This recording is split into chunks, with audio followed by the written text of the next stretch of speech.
আলামত। 21 নম্বর আলামত আমার আলোচনার, ওয়ায়ারিসা দুনিয়াকুম শিরারুকুম, আর তোমাদের দুনিয়ার ক্ষমতার শাসক হয়ে যাবে তোমাদের মধ্যে সবচেয়ে শিরারুকুম, নিকৃষ্ট ব্যক্তি।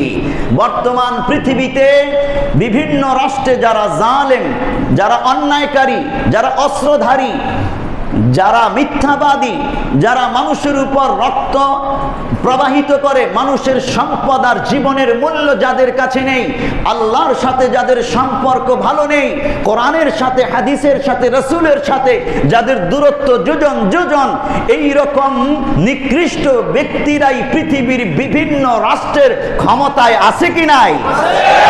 এটা কিয়ামতের আলামত। আমাদের জন্য দুর্ভাগ্য, আমাদের বদ আমলের কারণে জালেম শাসক আমাদের উপর চেপে বসেছে। এটা পেয়ারা নবীর হাদিসেও আছে, তোমরা যখন বদ আমল করবা তো জালেম শাসক তোমাদের উপর চেপে বসবে। আমরা হক প্রতিষ্ঠার জন্য ঐক্যবদ্ধ হই না, অন্যায় দেখলেও সেটা ফিরাবার জন্য চেষ্টা করি না, আমর বিল মারুফ নাহি আনিল মুনকার আমরা করি না, শুধু নিজে বাঁচার চেষ্টা করি, নিজে বাঁচার চেষ্টা করি। এই জন্য আমাদের উপর আল্লাহ তাআলা শাস্তি স্বরূপ এই জালেম শাসককে চাপিয়ে দেন যোগে যোগে।